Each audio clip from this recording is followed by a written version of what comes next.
தமிழலை நேயர்களுக்கு வணக்கம். இன்றைய சந்திப்பில் நம்மோடு இணைந்திருப்பவர் அரசியல் விமர்சகரும் ஆய்வாளருமான திரு ரவீந்திரன் துரைசாமி அவர்கள்.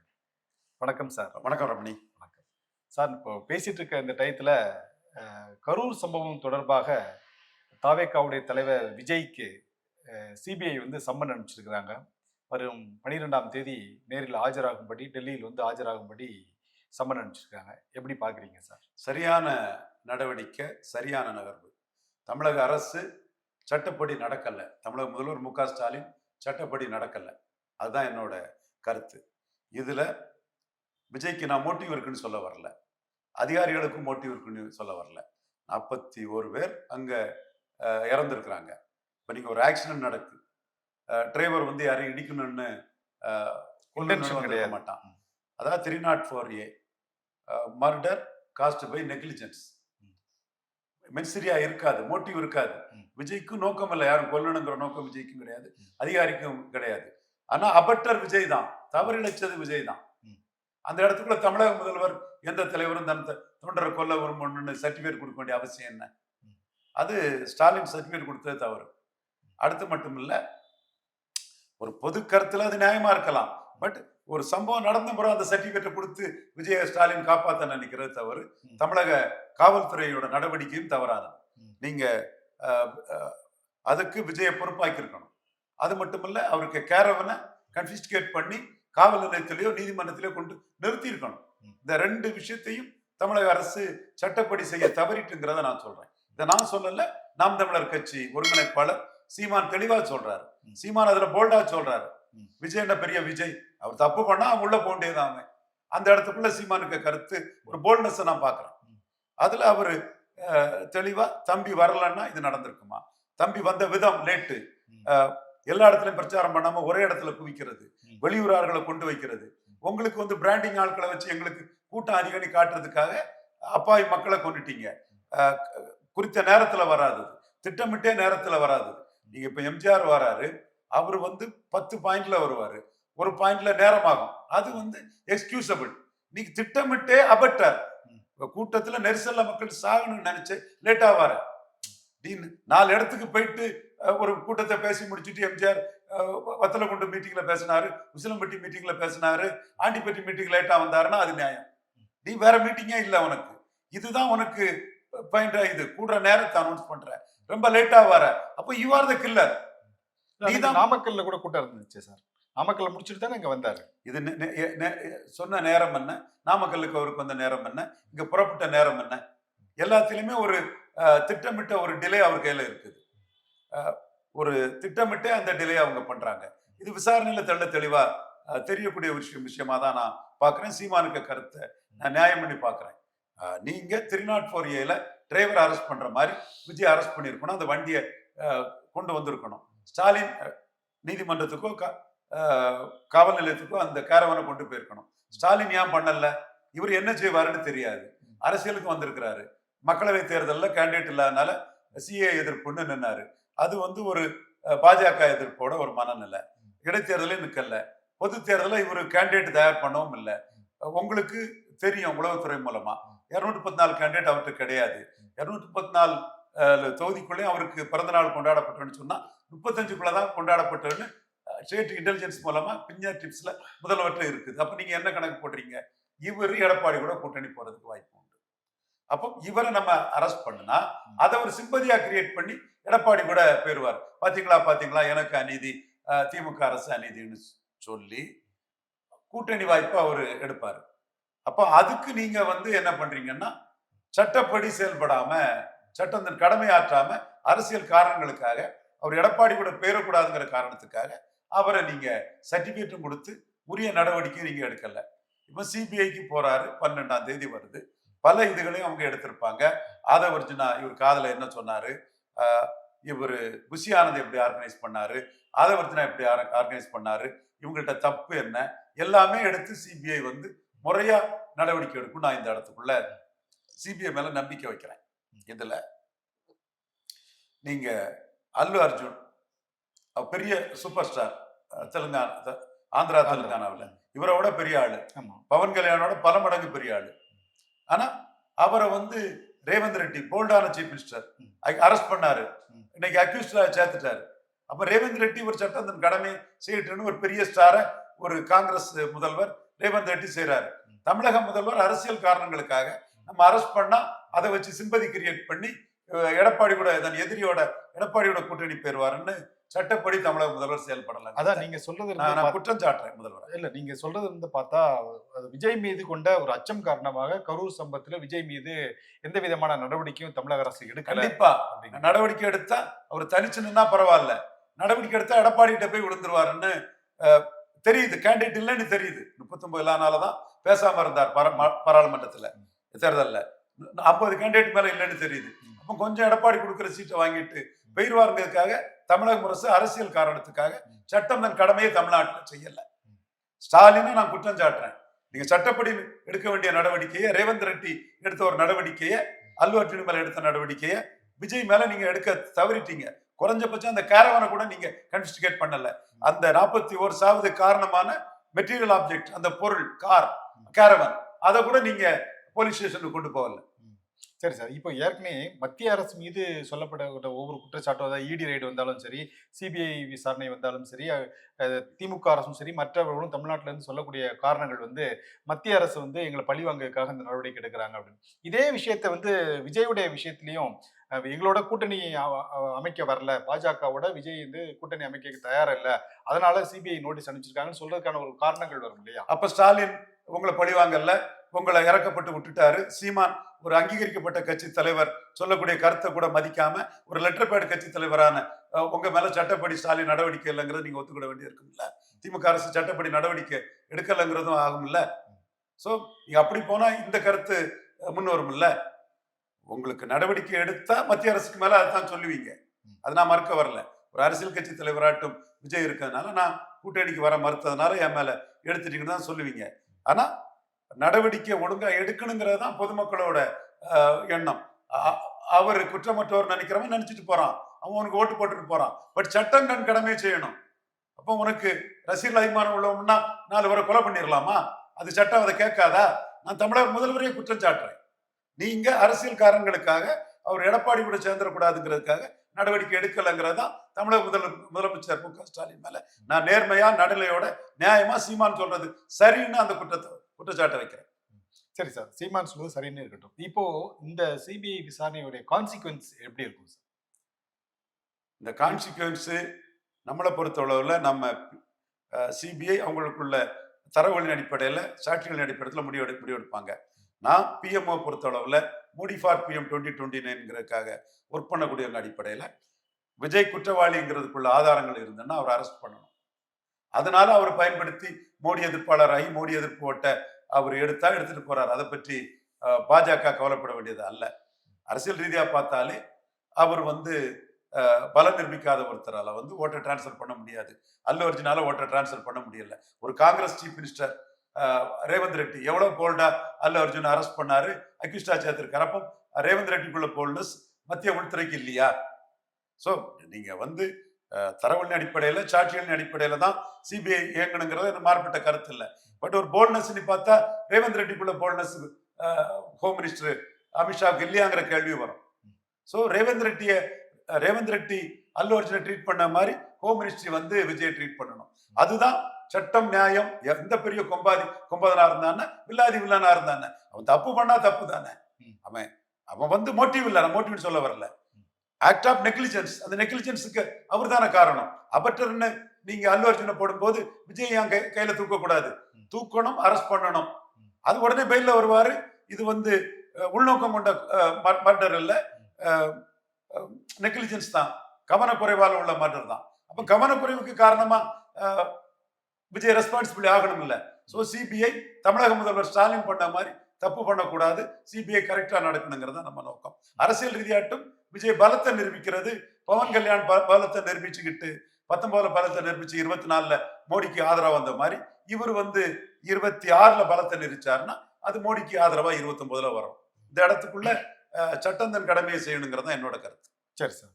மத்திய அமைச்சர் அமித்ஷா வந்து தமிழ்நாட்டுக்கு 2 நாள் பயணமா வந்து பல்வேறு நிகழ்ச்சிகளை கலந்துட்டு போனாரு. இந்த மீன்பட்ட மீன் டைம்ல நிறைய நிகழ்ச்சியில கலந்துக்கிட்டாரு. அப்போ ஒரு கூட்டத்துல பேசும்போது சொல்றாரு, தமிழ்நாட்டுல வந்து கூட்டணி ஆட்சி தான் அப்படின்னு. ஒவ்வொரு தடவையும் வரும்போதும் தமிழ்நாட்டுல கூட்டணி ஆட்சின்னு சொல்லி அமித்ஷா சொல்றாரு. அவர் அங்கிட்டு போன பிறகு எடப்பாடி பழனிசாமி சொல்றாரு, இல்ல நாங்க தனி பெரும்பான்மையா வெற்றி பெற்று தனி ஆட்சி அமைப்போம் அப்படிங்கிறாங்க. ஏன்னா கூட்டணிக்குள்ள இன்னும் அந்த குழப்பம் தீரவே இல்லையே சார், ஏன்? இந்த இடத்துல அமித்ஷா சற்று அவசரப்பட்டுட்டாரோ நான் கருதுறேன்.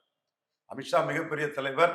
மோடி தனி மெஜாரிட்டி வர்றதுக்கு யூபியில் அவர் 3வது போன கட்சியை, வாஜ்பாய் பிரமோத் மகாஜன் காலகட்டத்தில் 3வது போன கட்சியை முதல் இடத்துக்கு கொண்டு வந்தெல்லாம் ஒரு முக்கிய காரணம்.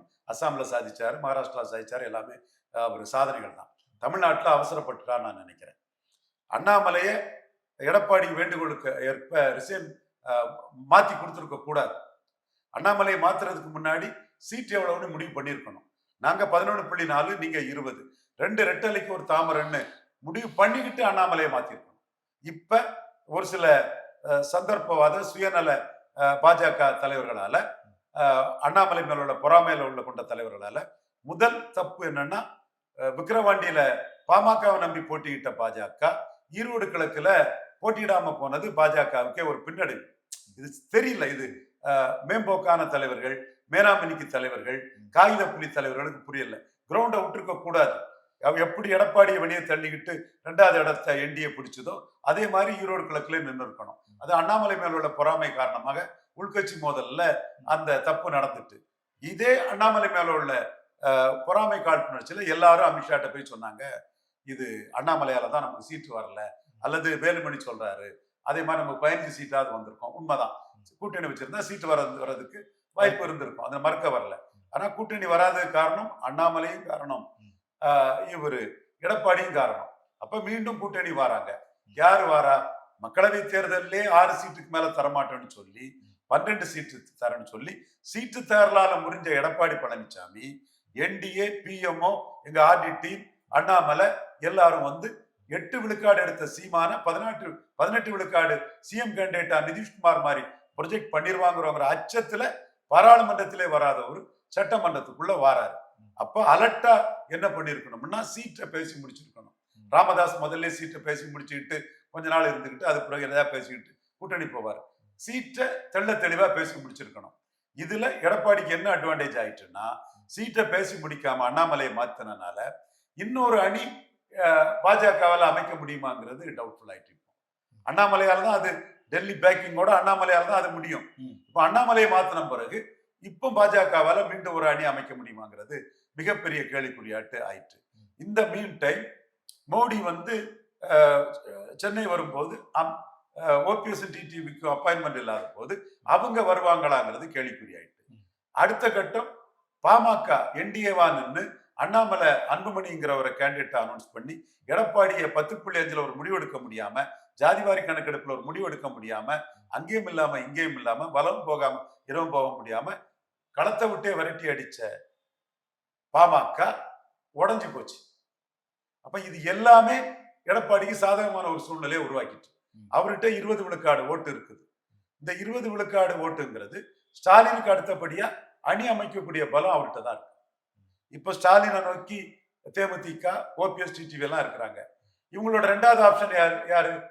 அவங்களுக்கு வந்து என்டிஏ மூலமா எடப்பாடிங்கிற ஒரு தோற்றமும் இருக்கு, விஜய்ங்கிறது இருக்கு. விஜய பிரேமலதா அம்மையார் ஆப்ஷனா எடுக்கல. அவங்க பலம் நிரூபிச்சாதான் ஒரு கட்சி தலைவர், அது இல்லாதவரை லெட்டர் பேர் தான், காகித புள்ளி தான்.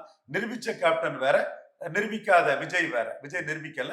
கேப்டனோட இன்னைக்கு விஜய் ஒப்பிடாதீங்க. 26 தேர்தல் ஆணைய ரிசல்ட் வந்த பிறகு நீங்க கூடுதல்னா கூடுதல், குறவுன்னா குறவுன்னு ஒப்பிட்டுக்கணுங்கன்னு அவங்க விஜய் ஒரு ஆப்ஷன் ஆட்டு பிரேமலதா அம்மையார் எடுக்கல. மற்றபடி அவங்களும் எடப்பாடி ஆப்ஷனா எடுக்கிறாங்க. அப்ப பிஜேபி இப்போ ஒரு அலையன்ஸ் ஆப்ஷன் ஆட்டு யாரும் பிஜேபி எடுக்கல. முன்னாடி அவங்களுக்கு பார்கெனிங்க 1/2% இருந்த அவங்களுக்கு 5 சீட்டு கிடைச்சது பாஜகவை காட்டி தான் எடப்பாடி கிட்ட அவங்க பார்கெயின் பண்ணி 2வது இடத்துக்கான போட்டி ஆயிடுச்சு. எடப்பாடி வர்றதே 2வது இடத்தை உறுதி பண்றதுக்கு தான்.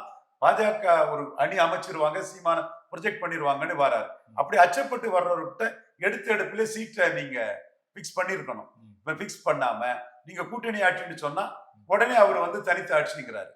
அப்ப தனித்து ஆட்சிக்கு அவருக்கு என்ன ஸ்ட்ரென்த் இருக்கு? பாஜகவுக்குள்ள எவ்வளவு இடத்துக்கு போனாரு? அவரு ரொம்ப தெளிவா சொல்லுவாரு, பார்லிமெண்ட் வேற, அசம்பிளி வேற பாரு. ஆமா, பார்லிமெண்ட் வேற, அசெம்பிளி வேற தான். நீங்க ஏன் சீமானு கீழே 4வது போனீங்க கன்னியாகுமரியில? சரி, கன்னியாகுமரியிலயாவது நீங்க நாடார் நீங்க சீமா நாடார் ஓட்டுல அங்க வரல. உங்களுக்கு ஓட்டு போட்ட மீனவர்கள், ஆசாரி, பறையர், இவங்க சாம்பவர் போன்ற சமூகங்கள் தான் எடப்பாடியால பிரயோஜனம் இல்லைன்னு சீமான் பண்ணாடி போறாங்க. அதே மாதிரி புதுச்சேரியில நீங்க 4வது போயிருக்கீங்க. சீமானுக்கு என்ன பிஎம் கேண்டிடேட்டா இருக்கிறாரு. தென் மாவட்டத்துல உங்க வேட்பாளர்கள் 7 பேரும் சீமானோட 30,000 ஓட்டு குறைவு. அப்போ இது பார்லிமெண்ட் அசம்பிளிங்கிற கம்பேரிசனே பொருந்தாது. 2019 பார்லிமெண்ட்ல நீங்க 8,000 ஓட்டு கீழே போன எடப்பாடியில நீங்க 50,000 ஓட்டு மேல வந்திருக்கிறீங்க. அது நீங்க இந்த பகுதியில ஸ்டாலினோட பெரிய தலைவரா இருக்கிறீங்க. சேலம், தர்மபுரி, விழுப்புரம், சிதம்பரம், கள்ளக்குறிச்சி, நாமக்கல்ல இண்டிவிஜுவல் ஸ்டாலினோட ஐயா எடப்பாடி பழனிசாமி தான் இண்டிவிஜுவலா பெரிய தலைவரா இருக்கிறார். அப்போ பார்லிமெண்ட் வேற, அசம்பிளி வேறங்கிற அந்த இது பொருந்தாது. 10.5 பல பல விஷயங்கள் தொடர்பாட்டு ஒரு பகுதியில ஒரு மாதிரி, இன்னொரு பகுதியில ஒரு மாதிரி ரிசல்ட் இருக்கு. ஆனா அவர் என்ன சொல்லுவார் அடுத்தால, உங்களுக்கு 29 சீட்டு தரேன்னு சொல்லுவாரு. 24 அவர் சீட்டு தரலையே, 6, 12க்குள்ள தரலையே. அப்போ 29 அது ஏமாத்துவாரு. அடுத்தால விஜய் இங்க உள்ள வாராரு, அவருக்கு சீட்டு கொடுக்கணும் பாரு, பாமகவுக்கு அதிக சீட்டு கொடுக்கணும்னு சொல்லுவாரு. இது எல்லா ஏமாத்து வித்தைகளையும் அவர் செய்து 20 விழுக்காடு எடுத்தவர் தன் பலத்தை 25, 28 கொண்டு போறதுக்கு பாஜகவுக்கு 25 சீட்டு நிறுத்துவாரு, 30 சீட்டு நிறுத்துவாரு. இதுல அவசரப்பட்டு நின்னதுனால மீண்டும் அவர் 25, 30க்கு மேல ஏறி போக மாட்டார். இப்ப அண்ணாமலை தான் பாபு பாபுன்னு மகன்னு அமித்ஷா அண்ணாமலையை கூப்பிட்டாருலாம் சொல்றாங்க. ரொம்ப ஒரு முக்கியத்துவம் கொடுத்துட்டாருன்னு சொல்றாங்க. அண்ணாமலை தான் 18 விழுக்காடு என்டிஏ ஓட்டுக்கு ஹீரோன்னு நாம சொல்றத மோடி உணர்றாரு, அண்ணாமலை அமித்ஷா உணர்றாருன்னு சொல்றாங்க. அப்போ அண்ணாமலையை நம்பிதான் இப்போ அண்ணாமலை கொடுத்த அந்த டேட்டாக்களின் அடிப்படையில எடப்பாடியின் பலவீனங்களை அண்ணாமலை முன்னெடுத்து வைக்கும் போது பலத்துக்குரிய சீட்டு வாங்கணுங்கிறத இப்போ அமித்ஷா தெளிவா இருக்கிறாருன்னு சொல்றாங்க. அதனாலதான் 18, 23ங்கிறதும் அந்த என்டிஏ எடுக்கிறதும் தொடர்ந்து அமித்ஷா பேசுறதா சொல்றாங்க. சோ இந்த சீட்டு தகராறுங்கிறது 2 தடவை முறிஞ்சது, இப்ப முடியாது. ஆனா என்னால நான் நினைச்சோம்னா டக்குன்னு பாஜக முடிக்கிறதுக்கு முன்னாடி அன்புமணியை முடிச்சுட்டு போயிடலாம். அவரு கையில அந்த காய் இருக்குது. ராமதாஸை முடிச்சுக்கிட்டு அன்புமணியை திராட்டில விடலாம். ஒருவேளை பாஜக அச்சப்படுத்துறதுக்கு முதல்ல அன்புமணியை முடிச்சிடலாம். அப்போ அந்த கட்டத்துக்குள்ள பாஜகவால இன்னொரு அணி அமைக்க முடியாத ஒரு இக்கட்டுக்குள்ள அண்ணாமலையை நீக்கிக்கிட்டு பாஜக திணறிட்டு இருக்குது. சோ அண்ணாமலையை நீக்கினது எடப்பாடி அப்பர் ஹேண்ட்ல இருக்காருங்கிறது யதார்த்தம். ஒரு அப்பர் ஹேண்ட்ல இருக்காருங்கிற யதார்த்தத்தை மீறி ரவீந்திரன் துரைசாமி அன்னைக்கும் பேச மாட்டான். சார், நீங்க சொல்றது தெரிஞ்சுக்க வேண்டிய விஷயம் என்னன்னா, அதாவது இந்த தமிழ்நாட்டில் நடக்கக்கூடிய தேர்தல் நேரத்துல அண்ணாமலை மாற்றினது பாஜக செய்த மிகப்பெரிய தவறு அப்படிங்கிற மாதிரி ஒரு தோற்றம் இருக்கு. கண்டிப்பா மிகப்பெரிய தவறு.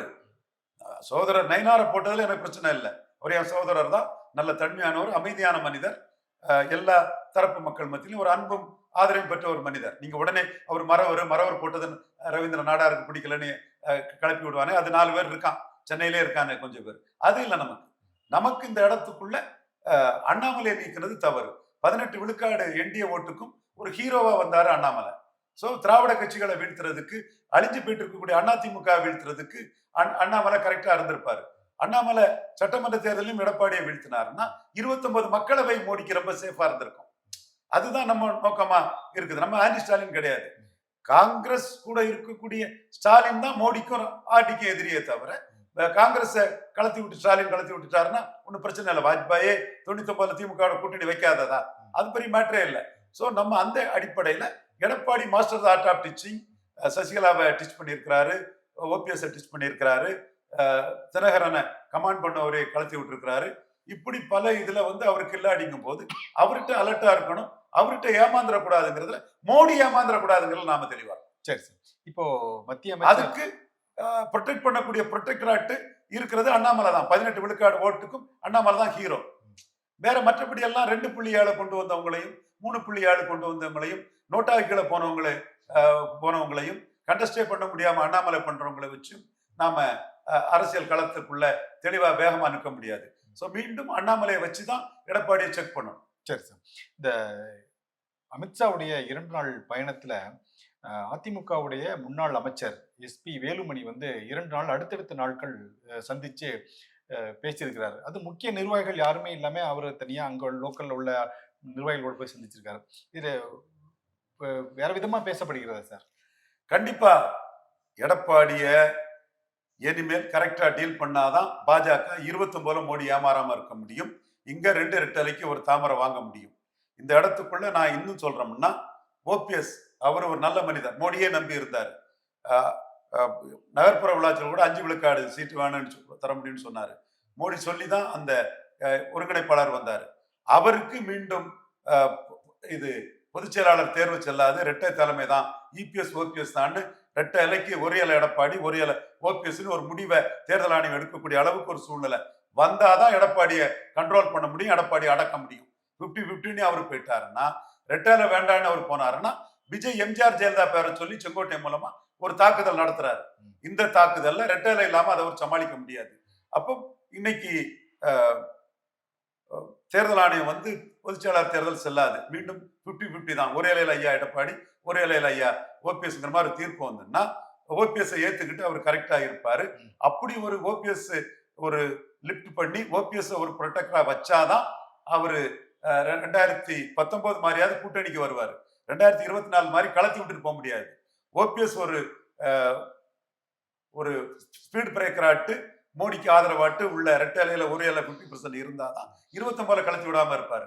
சோ அவர் இன்னைக்கு 26ல உறுதிய சீட்டு தரலன்னா அந்த இடத்துக்குள்ள 4 வாரத்துல அந்த வழக்கை முடிக்கணும்னாரு எடப்பாடி பழனிசாமி. நீதிமன்றம் 4 வாரத்துக்குள்ள இன்னும் முடிக்கல. தேர்தல் ஆணையம் கையில இருக்குது. ஸ்ட்ராங்கா தேர்தல் ஆணையம் அதுல முடிவு எடுத்துடணும்.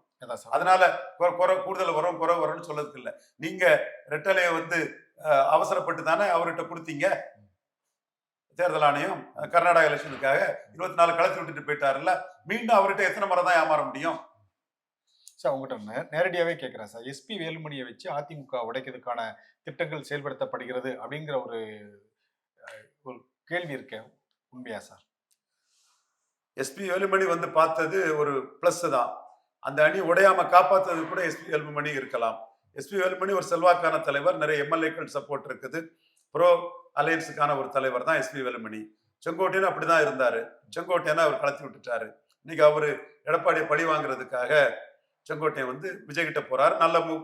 எம்ஜிஆர் ஜெயலலிதா பேர அத்திக்கடவு அவினாசி இதுல வந்து கெடுக்க பார்த்தாருன்னு சொல்லும்போது எம்ஜிஆர் ஜெயலலிதா புகழை முன்னிறுத்தி அதிமுக ரிபல்ஸை வச்சு எடப்பாடிக்கு எதிராக ஒரு அரசியல் பண்றாரு.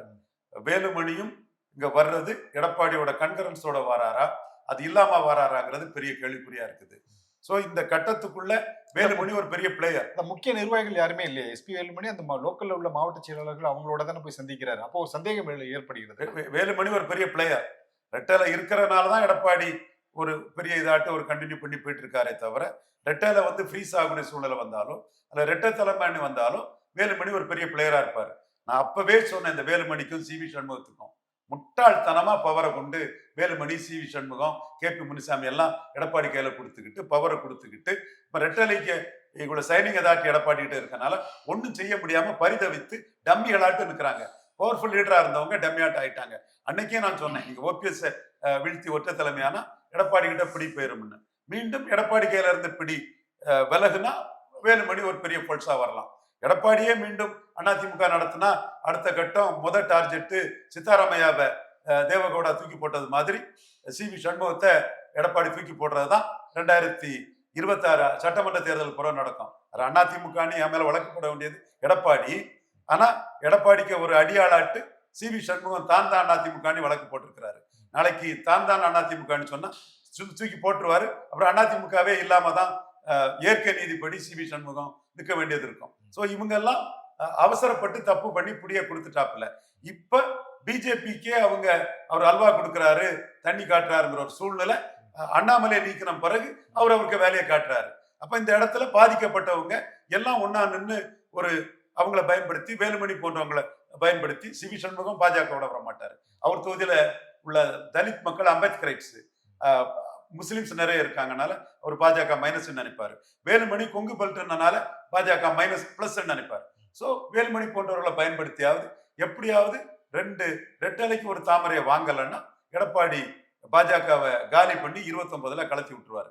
இப்ப நீங்க 3 விழுக்காடு சீட்டு ஓட்டுக்குரிய சீட்டை வாங்கினா ஒன்னும் ஜெயிக்காது. விஜய் வந்து எம்ஜிஆர் ஜெயலலிதா பேரை சொல்லி பாஜக சீட்ல எல்லாம் ஓட்ட பிரிப்பாரு செங்கோட்டையன் எல்லாம். இப்ப எங்க ஜெயிக்கும் சீட்டு? அப்ப சீட்டும் ஜெயிக்காது, தோல்விக்கும் பாஜக மேல பழிய போடுவாரு, 29 கலத்தி விட்டுருவாரு. அப்ப நீங்க 21ல் 2.7 வந்ததுனால தானே 24 கழித்து விட்டார். இது எல்லாமே அந்த 18 விழுக்காடு வாக்குக்கு ஹீரோவான தமிழக பாஜகவின் முகமான அண்ணாமலை அமித்ஷா கிட்ட தெள்ள தெளிவா சொல்லியிருக்கிறாரு. இன்னும் செல்ஃப் ரெகுலேஷனோட நாங்க சொல்றோம், இது மோடிக்காக இதை முத எடுத்து பண்ணது நாங்க தான். ஆர்டி டீம் தான் இதை பண்ணோம்.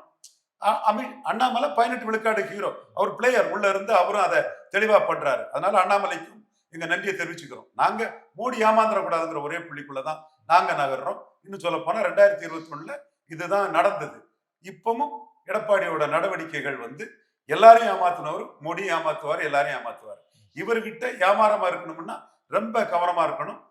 கட்டம் அண்ணாமலையை நீக்கிக்கிட்டு குடிநிலையை விட்டுக்கிட்டு பாஜக பரிதாபமா தான் இருக்குது. இதுல இருந்து மீண்டு வரணும்னா நிறைய ஸ்ட்ராட்டஜி எல்லாம் பண்ணணும். மோடிக்காக அதெல்லாம் நாங்க ப்ரொவைட் பண்ணிட்டு தான் இருக்கோம். எங்க ஸ்ட்ராட்டஜியை நாங்க ப்ரொவைட் பண்ணிட்டு தான் இருக்கிறோம். எடப்பாடியை எப்படி டேக்கிள் பண்ணுங்கிறத மற்ற யாரை விட நாங்க தெளிவா இருக்கோம். ஏன்னா நாங்க பதவிக்காக இல்லை, மோடிக்காக இருக்கிறோம். அவன் ஒரு எம்எல்ஏ ஆகணும்னு நினைக்கிறவன் என்ன சீட்டு கொடுத்தான, நான் எம்எல்ஏ ஆகிறதுக்கு ஏன் சீட்டை கொடுங்க ஐயான்னு எடப்பாடி கிட்ட எம்ஜிஆர் ஜெயலலிதா போடுற மாதிரி எடப்பாடியை பொழுதுட்டு போவான். தப்பு இல்லை. 60 வயசு தாண்டோம் எம்எல்ஏ ஆகணும் தான் அவங்க நினைப்பாங்க. நம்ம மோடி ஏமாந்துடக்கூடாதுங்க நம்ம வியூகங்களை வகுத்து செயல்படுறோம். குறிப்பா அமித்ஷா ஆரம்பத்துல பிடிய விட்டவர் இப்ப அண்ணாமலை கருத்தை கேட்டு ஸ்டெடியா இருக்கிறாரு. பொறுத்திருந்து பார்ப்போம். Okay sir. சார், தமிழ்நாடு அரசு ஆல்மோஸ்ட் 4.5 ஆண்டு காலத்தை நிறைவு செஞ்சிருச்சு. இன்னும் 2-3 மாதங்கள் மட்டும்தான் ஆட்சி இருக்கு. இந்த இடைப்பட்ட காலத்துல நிறைய புதிய திட்டங்களை அறிவிக்கிறாங்க. உதாரணத்துக்கு தமிழக அரசு ஊழியர்களுக்கு பென்ஷன் ஸ்கீம் அறிவிச்சிருக்கிறாங்க. மாணவர்களுக்கு லேப்டாப் கொடுக்கறத அறிவிக்கிறாங்க. அதுக்கப்புறமேட்டு பொங்கல் பண்டிகைக்கு கடந்த ஆண்டு எந்த பணம் எதுவுமே கொடுக்கல. ஆனால் இந்த ஆண்டு 3000 ரூபாய் 3000 ரூபாய் பிளஸ் பரிசு பொருட்கள்லாம் கொடுக்க அறிவிக்கிறாங்க. இதெல்லாம் தேர்தலுடைய பயத்தை காட்டுதா இல்லை எப்படி பாக்குறீங்க சார்? வாக்கு வங்கி அரசியலுக்காக தான் பண்றாரு. அதுல எந்த மாற்றமும் இல்லை. அது 17 லட்சம் விடுபட்ட உங்களுக்கு பணம் கொடுக்கறது, உரிமை தொகை கொடுக்கறது, அந்த 17 லட்சம் பேருக்கும் தேடி கண்டுபிடிச்சி திமுக காரங்களை தான் கூட்டிட்டு வருவாங்க. கேம்ப் போட்டு இப்போ என்னோட நண்பர் சபா ராஜேந்திரன் நெய்வேலி தொகுதி, அவரெல்லாம் அந்த இதுல விடுபட்டவங்களும் அவங்க தொகுதிக்குள்ள எந்த அளவுக்கு விடுபட்டவங்களும் இவங்களே தேடி கண்டுபிடிச்சி கொண்டு வரக்கூடிய லெவல்ல தான் அது பண்ணாங்க. ஸோ அந்த 17 லட்சம் பேரும் திமுகவுக்கு வாக்களிப்பாங்கிறத திமுக நிர்வாகிகள் எம்எல்ஏ சார்ந்தவங்க 214 தொகுதிக்குள்ளே இருந்து தான் அதை கொண்டு செயல்படுத்தி இருக்கிறாங்க. அடுத்தால லேப்டாப் மடிக்கணினி 10 லட்சம் பேருக்கு கொடுக்கறதும் அந்த ஓட்ட மையமா வச்சுதான் அதை பண்றாங்க. இப்ப இதுல அரசு ஊழியர்களை பொறுத்த அளவுல இவங்க தான் பூத்துக்குள்ள இருப்பாங்க. அவங்க ஓட்டு மட்டும் இல்ல, போஸ்டல் ஓட்டு அவங்க ஓட்டு மட்டும் இல்ல, பூத்துக்குள்ளே அவங்க இருப்பாங்க. ஸோ அவங்கள ஆண்டகரைஸ் பண்ணக்கூடாதுங்கிறதுக்காக அவங்கள அப்பீஸ் பண்ணுங்கிறதுக்காக தான் இதை எடுத்திருக்காங்க. வாக்கு வங்கி அரசியலின் ஒரு கூறு தான், அதுல நான் மறுக்க வேண்டிய அவசியம் இல்லை. இதுல சீமான் ஒருத்தர் தான், நீங்க தூய்மை பணியாளர்களை பண்ணீங்கன்னா அவங்களுக்கு ஓட்டு குறைவுன்னு அவங்களை இது பண்றீங்க, இவங்களுக்கு மட்டும் ஓட்டு குடிக்கிறீங்கன்னு சொல்றாரு. இலவசங்கள் நாட்டுக்கு கேடுங்கிறதையும் சீமான் சொல்றாரு. எடப்பாடி நாமன்னா 5000 கொடுத்துருப்பாங்கிறாரு. பொங்கல் பரிசா 5000 கொடுத்துருவாரு. விஜய் 3000 கொடுக்கறத ஏத்து பேசுனா அவன் 3000 வாங்கிக்கிட்டு ஜனநாயகத்துக்கு போயிடுவான், ஜனநாயகத்தை விட்டுடுவான், ஜனநாயகத்தை அம்போனி விட்டுக்கிட்டு அவன் பராசக்திக்கு போயிடுவான். 3000 வாங்கிட்டு ஜனநாயகத்துக்கு பார்க்கணும்னா அதை எதிர்க்க கூடாதுன்னு விஜய் இருக்கிறாரு. சீமான் இதுல உருப்படியா வாக்கு வங்கி அரசியல் பண்ணாம இலவசங்கள் என் இனத்துக்கு கேடுன்னு எம்ஜிஆர் ஜெயலலிதா கலைஞர் ஸ்டாலின் எடப்பாடி எல்லாத்தையுமே அடிச்சு என் மக்கள் இப்படி துயரத்திலையும் துன்பத்திலையும் ஒரு பொங்கலை கூட கொண்டாட முடியாத அளவுக்கு அரசாங்கத்தை எதிர்பார்த்து இருக்கக்கூடிய இடத்துல இருக்காங்க. இந்த மாதிரிதான் என் மக்களோட பொருளாதார வளர்ச்சி இருக்குன்னு அவர் மட்டும்தான் இதுல ஸ்டெடியா இருக்கிறாரு. இலவசங்களுக்கு ஆதரவான வாக்குகள் எம்ஜிஆர் ஜெயலலிதா கொடுத்த மாதிரி இன்னைக்கு ஸ்டாலினுக்கு தான் வரும். அது மட்டும் இல்ல, என் நண்பர் ஒரு திமுக எம்எல்ஏ பேசிட்டு இருக்கும்போது குடிசை பகுதி இதை வீடுகளா மாற்றக்கூடிய அந்த திட்டமும் கூட வட தமிழகத்துக்குள்ள மத்திய அரசு இதுக்குள்ள வராத சமூகங்களுக்கு கொடுக்கணுங்கிற அடிப்படையில கூட அவங்க சில இதுகளை முன்னெடுக்கிறாங்க. வாக்கு வங்கிக்காக முன்னெடுக்கக்கூடிய ஒரு அரசியல் தான். இதை 5 ஏன் கொடுக்கலன்னு எடப்பாடி கேட்கிறாரு, எல்லா வருஷமும் ஏன் கொடுக்கலன்னு எடப்பாடி கேட்கிறாரு. சீமான் ஒருத்தர் தான் இது மக்களை சோம்பேறிகளாக்கி மக்களோட வளர்ச்சியை கெடுக்கக்கூடிய இலவச திட்டங்களுக்கு எதிர்ப்பு தெரிவிச்சு அவர் ஒருவர் மட்டும்தான் போல்டா இருக்கிறாரு. அந்த வகையில இந்த இலவசங்களுக்கான ஆதரவு ஸ்டாலினுக்கு போகும், இலவசங்கள் கூடாதுங்கிறதுக்கான எதிர்ப்பு சீமானுக்கு போகும். 2 கட்டான நிலைமையில எடப்பாடியும் விஜயும் மாட்டிக்கிட்டாங்க. சரி சார், இறுதியா ஒரு கேள்வி சார். இன்று மதுரை சென்னை உயர்நீதிமன்ற மதுரை கிளையில நீதிபதி தீர்ப்பு கொடுத்திருக்காங்க. 2 பேர் அடங்கியது. திருப்பரங்குன்றம் தீபத்தூண்ல விளக்கேற்றுவது தொடர்பாக தமிழக அரசுக்கு குட்டு வைக்கிற மாதிரி ஒரு தீர்ப்பு கொடுத்திருக்காங்க. எப்படி பாக்குறீங்க? வரவேற்கிறேன், நல்ல தீர்ப்பு. இது நீதியரசர்களுக்கு என் பாராட்டுகளை தெரிவிச்சுக்கிறேன். இதுல ஜாதி மதம் கடந்து சட்டம் தன் கடமை செய்திருக்குது. இந்துக்களின் உணர்வு, நியாயமான உணர்வு இதுல அப்கோல்டு பண்ணப்பட்டிருக்குன்னு பார்க்கிறேன். நன்றி, வணக்கம் சார்.